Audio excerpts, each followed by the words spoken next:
Hello बच्चों, स्वागत है आप सभी का आपके अपने चैनल गॉड क्लासेस पर। तो बच्चों, आज की जो क्लास है वो अप्लाइड मैथमेटिक्स क्लास 11 के स्टूडेंट्स के लिए है, जिसमें आज हम बात करने वाले हैं लिमिट एंड कंटिन्यूटी की।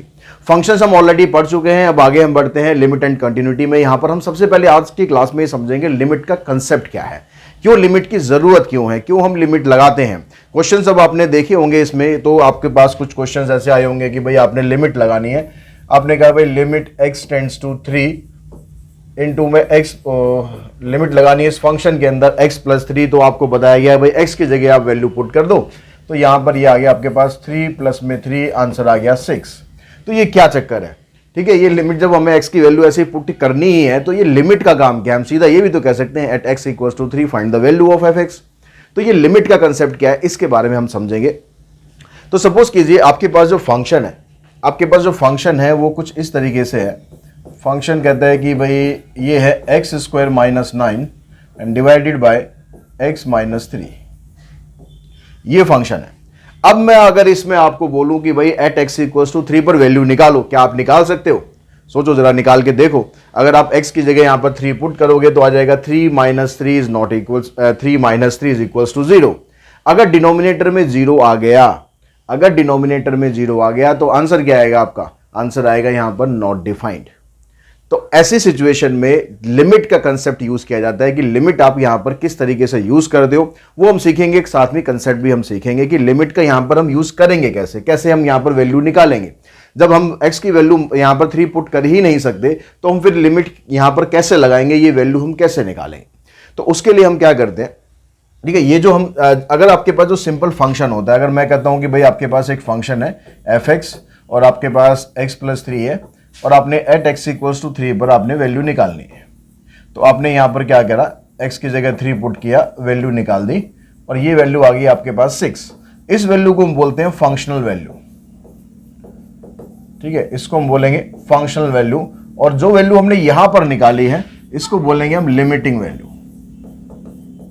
अब दोनों में डिफरेंस क्या है और दोनों में फर्क क्या है, ये हम समझते हैं। तो उसके लिए लिमिट का कंसेप्ट समझना जरूरी है कि लिमिट क्यों हम लगाते हैं, क्यों लिमिट का जो कंसेप्ट है वो यहां पर लाया गया, क्यों इसको सॉल्व करने के लिए हम लिमिट का यूज करते हैं। तो लिमिट का कंसेप्ट ये कहता है कि आप इसमें x की वैल्यू 3 तो पुट कर नहीं सकते। x की वैल्यू अगर 3 आप पुट करना चाहो तो ये नॉट डिफाइंड हो जाएगा, तो 3 तो आप पुट कर नहीं सकते। तो आप क्या करो, इसमें 3 की तरफ अगर हम अप्रोच करते हुए जाते हैं तो उससे हमें क्या वैल्यू मिलती है, ये हम फाइंड करते हैं। इसको बोलते हैं लिमिटिंग वैल्यू, ठीक है। कि अगर हम यहां पर चाहे इस फंक्शन की बात करें चाहे इसकी बात करें, कह रहे हैं कि अगर आप x की तरफ अप्रोच करते हुए जाते हो, चाहे उसके लेफ्ट से चाहे उसके राइट से, मतलब चाहे 3 से थोड़ी छोटी वैल्यू लो चाहे 3 से थोड़ी सी बड़ी वैल्यू लो, अगर हम दोनों साइड से ऐसे अप्रोच करते हुए आते हैं तो हमें क्या वैल्यू मिलती है, उसी वैल्यू को हम बोलते हैं लिमिटिंग वैल्यू।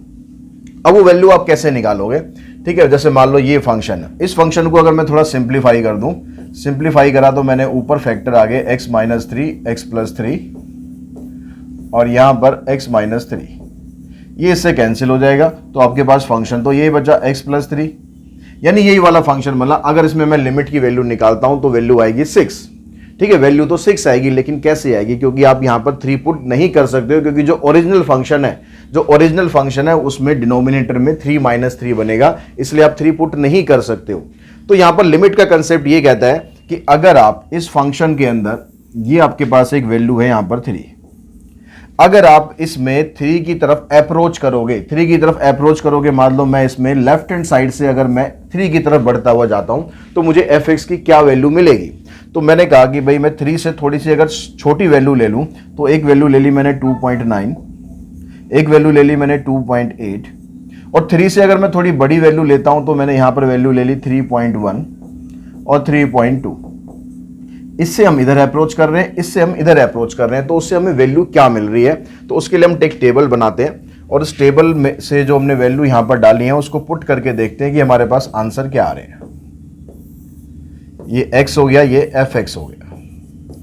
तो ये कहता है कि जब आप 2.8 पुट करते हो fx के अंदर, fx के हमने सॉल्व करके ये ले लिया, तो fx की जगह आपके पास आ गया 2.8, x की जगह 2.8 आया, तो इसको अगर हम fx के अंदर पुट करते हैं तो ये आएगा 5.8। अगर मैं 2.9 पुट करता हूं तो ये आएगा 5.9। अगर मैं यहां पर 3.1 पुट करता हूं 3.1 पुट करता हूं तो यहां पर आ जाएगा 6.1। अगर 3.2 पुट करता हूं तो आएगा 6.2, 3.3 पुट करता हूं तो आएगा 6.3। यानी अब आप यहां से देखो, जब आप लेफ्ट हैंड साइड से अप्रोच कर रहे हो, आपने वैल्यू रखी 2.9, आपको वैल्यू मिली 5.8। आपने वैल्यू रखी 2.9, आपके पास वैल्यू आ गई 5.9। अगर मैं वैल्यू रखूं आगे 2.99 तो मुझे वैल्यू मिलेगी 5.99। यानी जैसे जैसे मैं 3 की तरफ बढ़ रहा हूं, जैसे जैसे x की वैल्यू हम 3 की तरफ लेके जा रहे हैं, हमारा जो fx है वो किसकी तरफ बढ़ रहा है। यहां पर 5.9 था, 5.8 था, यहां 5.9 हो गया, यहां 5.99 हो गया। तो यानी x की जो वैल्यू, fx की जो वैल्यू है वो 6 की तरफ अप्रोच कर रही है। अगर हम x की वैल्यू को 3 की तरफ अप्रोच कर रहे हैं लेफ्ट हैंड साइड से, तो fx की जो वैल्यू है वो 6 की तरफ अप्रोच कर रही है। अगर हम इसके राइट से देखें तो जब आपने 3.2 पुट किया या 3.3 पुट करा तो वैल्यू आ गई 6.3, 3.2 पुट किया तो वैल्यू आ गई 6.2, 3.1 पुट किया तो 6.1। यानी वैल्यू कम होती जा रही है और कम होते होते कहां पर अप्रोच कर रही है, 6 की तरफ अप्रोच कर रही है। तो अगर आप लेफ्ट से जाते हो, अगर आप राइट से जाते हो, तो वैल्यू आपकी किसकी तरफ अप्रोच कर रही है, 6 की तरफ अप्रोच कर रही है। तो इस फंक्शन में जब आप लिमिट का यूज करोगे, जैसे हमने यहां पर किया था, तो हमें यहां पर वैल्यू मिलेगी 6। और ये 6 क्या होगी, इसकी 6 होगी इसकी लिमिटिंग वैल्यू, फंक्शनल वैल्यू नहीं है ये, ठीक है, ये है इसकी लिमिटिंग वैल्यू। यानी जब हम लिमिट इसमें लगाएंगे तो ये वैल्यू 6 की तरफ अप्रोच कर रही है, 6 नहीं है, ये ध्यान रखना। जब हम लिखते हैं लिमिट x टेंड्स टू 3, इसका मतलब है कि x की वैल्यू 3 नहीं है, x की वैल्यू 3 नहीं है। टेंड्स टू का मतलब क्या हो गया कि हम x की तरफ अप्रोच कर रहे हैं, हम x की तरफ बढ़ रहे हैं। कहां से बढ़ रहे हैं, चाहे आप लेफ्ट से बढ़ो चाहे आप राइट से बढ़ो, लेकिन हम x की तरफ बढ़ रहे हैं। अब x की तरफ जब हम बढ़ रहे हैं तो उससे हमें जो वैल्यू मिलेगी वो होती है लिमिटिंग वैल्यू, ना कि फंक्शनल वैल्यू। तो आई थिंक अब दोनों में आपको डिफरेंस समझ में आ गया होगा कि किस तरह से आप लिमिट का कंसेप्ट समझ सकते हो और दोनों में डिफरेंस भी कर सकते हो। अभी मैं यहां पर कुछ प्रॉपर्टीज और आपको बता रहा हूं, साथ में कुछ क्वेश्चंस भी हम करेंगे, कुछ एग्जांपल्स भी करेंगे, ताकि लिमिट का कंसेप्ट आपको अच्छे तरीके से क्लियर हो जाए। अब जैसे यहां पर अगर हम ये बात करें, ये जो फंक्शन हमने लिया था, इसमें हमने डायरेक्ट वैल्यू पुट कर दी कि x की जगह 3 + 3 पुट कर दिया, तो हमारा आंसर आ गया 6। ऐसा क्यों हो रहा है, क्योंकि यहां पर फंक्शन में कुछ भी डिनोमिनेटर नहीं है, ठीक है, फंक्शन में कोई डिनोमिनेटर नहीं है, इसलिए हमने डायरेक्ट वैल्यू पुट कर दी और हमारे पास आंसर आ गया ये। यहां पर क्या हुआ, यहां पर आप डायरेक्ट वैल्यू अप्रोच नहीं कर सकते थे क्योंकि डिनोमिनेटर में एक फंक्शन था, तो इसलिए हमने फंक्शन को थोड़ा सिंप्लीफाई करा। सिंप्लीफाई करने के बाद हमने वैल्यू पुट करी। तो ऐसे अलग अलग तरीके हैं जिनसे आप लिमिटिंग वाले जो क्वेश्चंस होते हैं, लिमिट वाले जो क्वेश्चंस होते हैं, उनको आप सॉल्व कर सकते हैं। तो वो तरीके क्या क्या हैं, उन तरीकों के बारे में बात करते हैं, साथ में उनके कुछ एग्जांपल्स भी करते हैं, ताकि आपको क्लियर हो जाए कि भाई लिमिट के क्वेश्चंस आपको कैसे करने हैं। तो अगर मैं सबसे पहले मान लो एक क्वेश्चन लेता हूं, सबसे पहले एक क्वेश्चन लेते हैं हम यहां पर कि आपके पास एक फंक्शन दिया, आपसे कहा गया भाई लिमिट x टेंड्स टू 4 पे आपको वैल्यू निकालनी है, और फंक्शन दिया गया 4x प्लस में 2 और नीचे आ गया x माइनस 2। अब यहां पर लिमिट कह रहा है कि भाई x टेंड्स टू 4 है, यानी 4 की तरफ अप्रोच कर रही है। तो अप्रोच कर रही है तो क्या इसमें मुझे यहां कुछ एडजस्टमेंट करने की जरूरत है? तो उसके लिए आप क्या देखो कि जब x की वैल्यू अगर आप डायरेक्टली यहां पर पुट करते हो तो डिनोमिनेटर 0 होता है क्या, नहीं होता है। अगर डिनोमिनेटर 0 नहीं होता है तो आप डायरेक्टली इसमें पुट कर सकते हो। x जहां जहां x आ रहा है वहां पर आप 4 पुट कर दो, 4 इंटू में 4 प्लस 2 डिवाइडेड बाय 4 माइनस 2, तो 16 प्लस 2 18 डिवाइडेड बाय 2, आंसर आ गया 9। तो 9 इसकी लिमिटिंग वैल्यू होगी, और इस मेथड को हम बोलते हैं डायरेक्ट सब्स्टिट्यूशन। कि इसके अंदर आपने कुछ और कंसेप्ट यूज नहीं करा, किसी और कंसेप्ट की आपको जरूरत नहीं पड़ी, आपने डायरेक्ट ही सब्स्टिट्यूट कर दिया। जो भी आपको लिमिटिंग वैल्यू दे रखी है, x की जो भी वैल्यू दे रखी है, उससे आपने सीधा पुट करके आपने लिमिटिंग वैल्यू निकाल दी। पहला तरीका जिसमें आप डायरेक्ट सब्स्टिट्यूशन कर सकते हो। कब कर सकते हो? जब आप देखो कि डिनोमिनेटर आपका 0 ना आए तो आप लिमिट लगा दो। कैसा भी क्वेश्चन हो, चाहे फ्रैक्शन में हो चाहे रूट में हो, अगर डिनोमिनेटर आपका 0 नहीं आ रहा तो आप वैल्यू पुट कर सकते हो। पहला तरीका हुआ। दूसरा तरीका होता है फैक्टराइजेशन। जैसे हमने पीछे एग्जांपल किया था कि फैक्टराइजेशन में आपको क्या करना है, अगर आपके पास मान लो लिमिट कहता है कि x टेंड्स टू 4 है और फंक्शन ऊपर दिया आपको x² माइनस 16, नीचे दे दिया इसने x माइनस 4, तो अगर आप यहां पर लिमिट पुट करते हो तो नीचे डिनोमिनेटर हो जाएगा 0। तो यहां पर आप डायरेक्ट सब्स्टिट्यूशन नहीं कर सकते हो, डायरेक्ट वाला मेथड अप्लाई नहीं कर सकते हो। तो यहां पर आपको मेथड यूज करना पड़ेगा फैक्टराइजेशन, यानी आपको फैक्टर्स करके इसको इस तरीके से बनाना है कि इसका डिनोमिनेटर 0 के बराबर ना आए।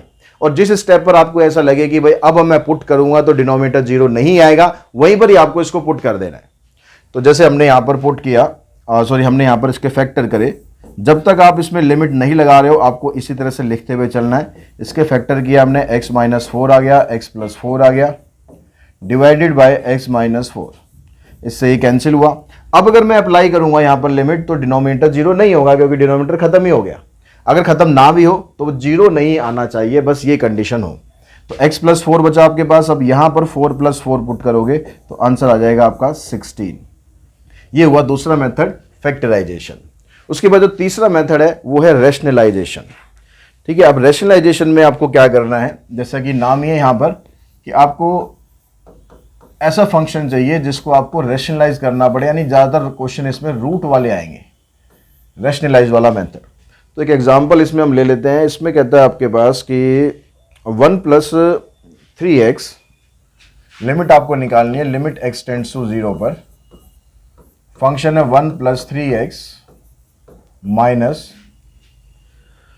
1 माइनस 3x अपॉन में x डिवाइडेड बाय x। अब ये कोई जरूरी नहीं है कि जो रूट वाला फंक्शन है वो डिनोमिनेटर में हो, ऐसा कोई जरूरी नहीं है। रैशनलाइजेशन आप न्यूमरेटर का भी कर सकते हो, डिनोमिनेटर का भी कर सकते हो। अब यहां पर अगर मैं x की जगह पुट करने जाऊं तो डिनोमिनेटर में 0 आएगा, तो यानी ये पॉसिबल नहीं है, आप डायरेक्टली इसको सॉल्व नहीं कर सकते। तो इसको हम करते हैं रैशनलाइज, क्योंकि फैक्टर भी इसके नहीं बनेंगे। तो अब हम रैशनलाइज करेंगे, तो रैशनलाइज में हमें पता है कि इसके बीच का जो साइन होता है ना वो आपको चेंज कर देना होता है। ये जो 1 प्लस 3x है, एक टर्म ये हो गई, अभी तो आप इसको ऐसे कैसे लिखो। फिर इनटू में क्या करेंगे हम, इसका साइन चेंज करके जो बीच में आ रहा है माइनस, उसकी जगह कर देंगे प्लस। इससे न्यूमरेटर और डिनोमिनेटर दोनों को कर देंगे हम डिवाइड।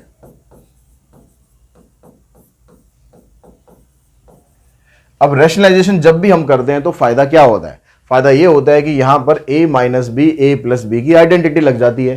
तो आइडेंटिटी लगाओ। अब आइडेंटिटी लगाएंगे तो a minus B, a plus B की, तो उसमें होता है a का स्क्वायर। तो इसका जब आप स्क्वायर करोगे तो रूट हट जाएगा, फिर माइनस का साइन आता है, फिर होता है b का स्क्वायर, तो यहां से ये आ जाएगा डिवाइडेड बाय x इंटू ये जो रूट के अंदर नीचे है इसका आपको कुछ नहीं करना।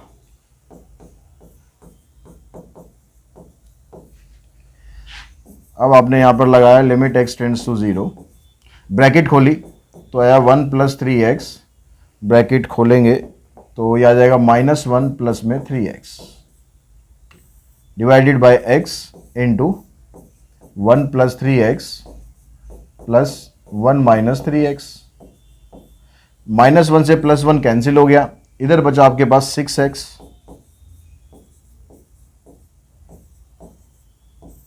Upon x।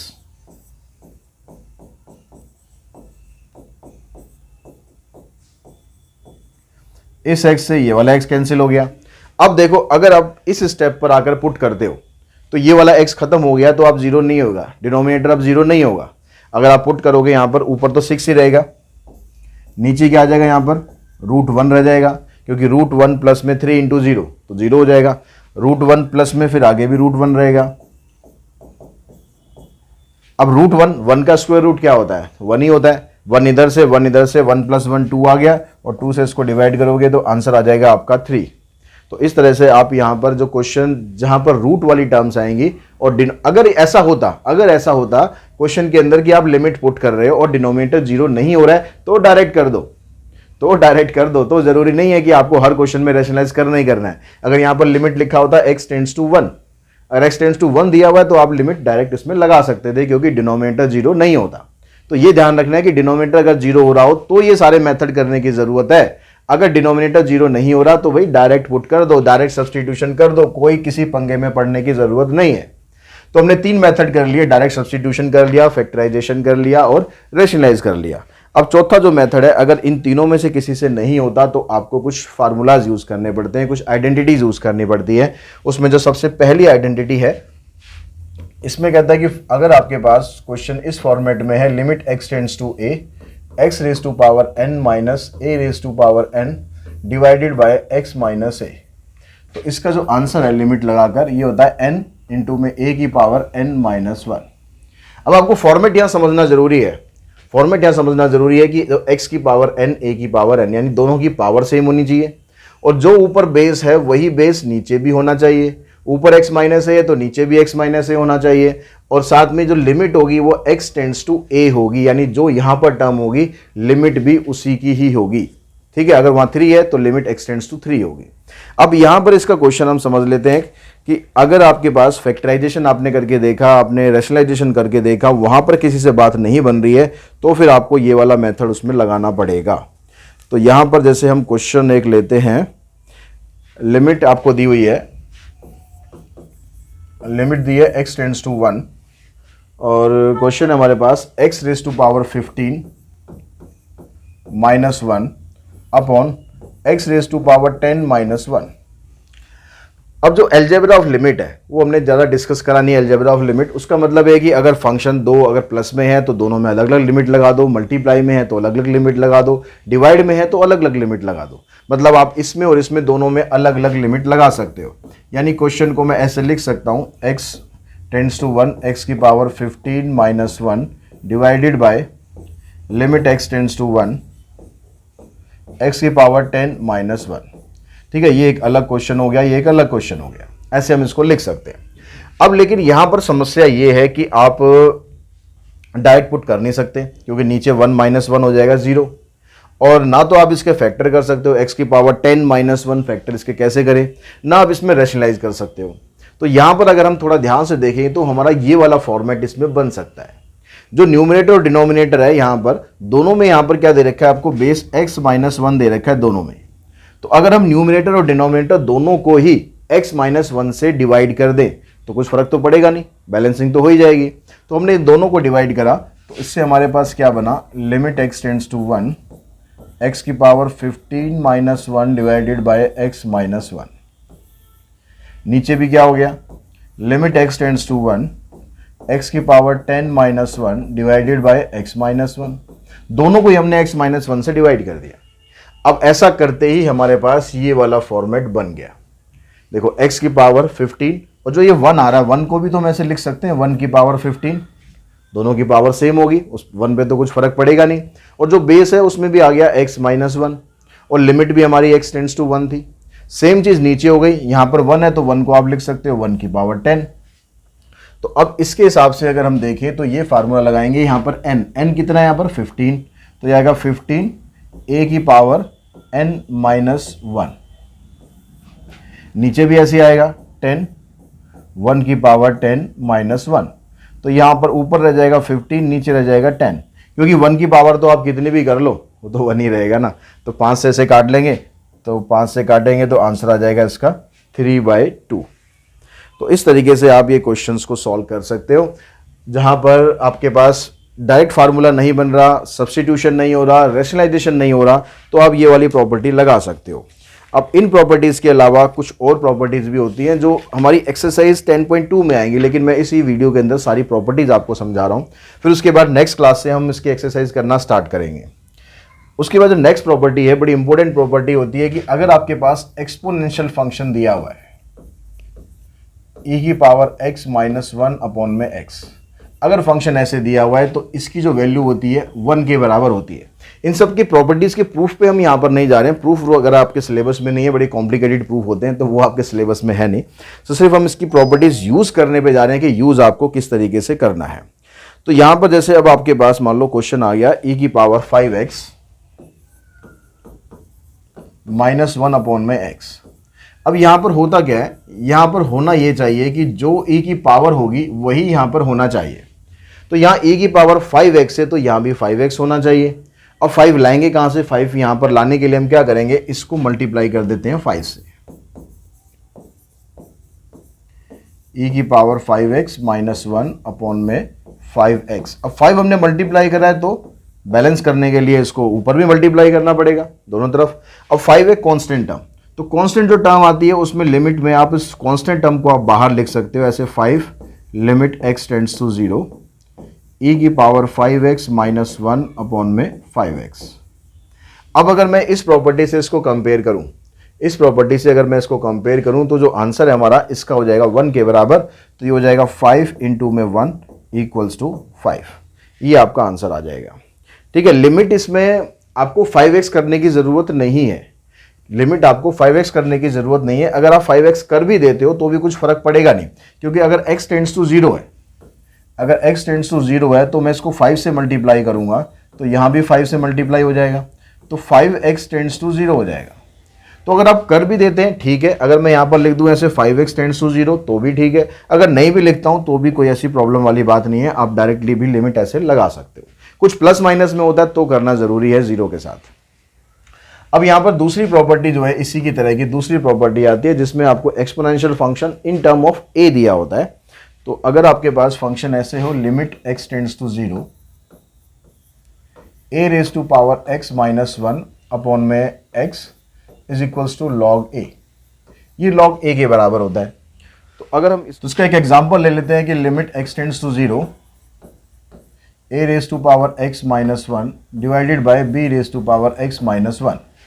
ठीक है, अब यहां पर भी दो फंक्शन दे दिए न्यूमरेटर डिनोमिनेटर में, जैसे हमें पीछे हमने क्वेश्चन किया था उसी तरीके से। तो लिमिट आप इसमें अलग कर सकते हो, इसमें अलग कर सकते हो, ये अगर आप इकट्ठे भी सॉल्व करो तो भी कोई दिक्कत नहीं, आप इकट्ठे भी कर सकते हो। ठीक है, अब यहां पर दोनों के अंदर ही एक समस्या है कि a की पावर x माइनस 1 तो है लेकिन डिवाइड में x नहीं है, तो जो न्यूमरेटर है उसमें भी हम डिवाइड x कर देते हैं, लिमिट x टेंड्स टू 0, ये आ जाएगा a की power x minus 1 divided by x, और जो डिनोमिनेटर है उसमें भी कर देते हैं b की power x minus 1 divided by x। ठीक है, दोनों को हमने x से डिवाइड कर दिया तो हमने बैलेंसिंग कर दी, आंसर पे कुछ फर्क पड़ेगा नहीं, मतलब जो उसकी वैल्यू है उस पर कुछ फर्क पड़ेगा नहीं। अब यहाँ पर लिमिट लगाएंगे तो इसकी जो वैल्यू है ये बन जाएगी लॉग a के बराबर, और नीचे बेस है b यहाँ पर तो इसकी वैल्यू आएगी लॉग b के बराबर। तो हमारा आंसर आ जाएगा यहाँ पर log a divided by log b। उसके बाद जो नेक्स्ट वाली प्रॉपर्टी है, एक प्रॉपर्टी और आती है जिसको हम यहाँ पर लेके चलते हैं लॉग में। तो ये प्रॉपर्टी होती है हमारे पास limit x tends to 0 log of 1 plus x divided by x equals to 1। ठीक है, लॉग 1 प्लस x जो यहाँ पर होगा वही यहाँ पर होना चाहिए और इधर होना चाहिए 1 की जगह 2 3 अगर होगा तो प्रॉपर्टी नहीं लगेगी, 1 ही होना चाहिए, और लिमिट भी यहाँ पर 0 के बराबर होनी चाहिए, तो ये 1 के बराबर होता है। तो अब यहाँ पर अगर मैं एक एग्जांपल लूँ, एक एग्जांपल हमारे पास है log 1 plus ax limit x tends to 0 log 1 plus ax minus log 1 minus bx divided by x। अब यहां पर ये दो अलग अलग फंक्शन हैं, दोनों अलग अलग फंक्शन को सेपरेट कर लेते हैं। लिमिट x टेंड्स टू 0 तो ये बनेगा log 1 plus ax divided by x, फिर माइनस इधर से आ जाएगा limit x tends to 0 log 1 minus bx divided by x। दोनों को हमने अलग अलग कर दिया। अब लेकिन प्रॉपर्टी लगाने के लिए यहां पर 1 प्लस ax, तो यहां पर भी ax होना चाहिए, यहां पर भी ax होगा तभी बात बनेगी, तो इसको हम a से मल्टीप्लाई कर देते हैं। तो ये बन गया log 1 plus ax divided bye ax, तो यहां पर इनटू में कर दिया a। ठीक है, अब यहां पर जो लिमिट है इस लिमिट को भी आप ऐसे लिख सकते हो ax टेंड्स टू 0, अगर x टेंड्स टू 0 है तो ax भी टेंड्स टू 0 ही होगा, माइनस अब यहां पर भी ऐसे करते हैं हम log। अब लेकिन यहां पर जो ना फार्मूले के अंदर 1 प्लस हमें चाहिए, यहां पर आ रहा है 1 माइनस bx, तो हम यहां पर क्या करते हैं इसको हम प्लस में लिखेंगे, ऐसे इसको हम ऐसे लिखते हैं 1 plus minus b into x. तो इसका मतलब यह हुआ कि डिनोमिनेटर में भी हमें माइनस b ही चाहिए, तो माइनस b से मल्टीप्लाई करा और माइनस b से इधर मल्टीप्लाई करा। तो जो फॉर्मेट है वो इसके अकॉर्डिंग ही होना चाहिए, 1 प्लस है तो वहां पर 1 प्लस होना चाहिए, अगर माइनस वाली टर्म आ रही है तो आप उसको ऐसे लिख सकते हो। और जो लिमिट है, लिमिट में भी हम क्या करते हैं यहाँ पर जो माइनस bx आ रहा है यहाँ पर भी हम इसको माइनस bx कर देते हैं। ठीक है, अब अगर आप यहाँ पर लिमिट लगाते हो, ये तो कांस्टेंट है, ये तो कांस्टेंट है, इसका तो कुछ करना नहीं, इसमें हम लिमिट लगाएंगे तो ये पूरा हो जाएगा 1 के बराबर 1 इंटू में a, फिर माइनस का साइन। अब जैसे यहां पर आप लिमिट लगाओगे यहां से यहां तक, तो ये बन जाएगा 1 इंटू में माइनस बी, ये माइनस माइनस प्लस हो गया, आंसर आ गया ए प्लस बी। तो इस तरह से आप ये वाली जो प्रॉपर्टी है इसको सिंप्लीफाई कर सकते हो। अब यही 4-5 प्रॉपर्टीज हैं, प्रॉपर्टीज आपको और भी इसमें 1-2 दे रखी हैं बुक के अंदर, लेकिन वो करने की आपको नीड नहीं है। अगर आप ये सब जो प्रॉपर्टीज आज मैंने बताई हैं क्लास में, ये सारी अच्छे तरीके से आप समझ लेते हैं, कर लेते हैं, तो इनफ है, इसी से हमारे सारे क्वेश्चन कंप्लीट हो जाने हैं। तो आज की इस वीडियो में हम इसी कंसेप्ट के साथ ही क्लास फिनिश करते हैं। अगली वीडियो में मिलते हैं बहुत जल्दी एक्सरसाइज के क्वेश्चंस के साथ। Thanks to all of you.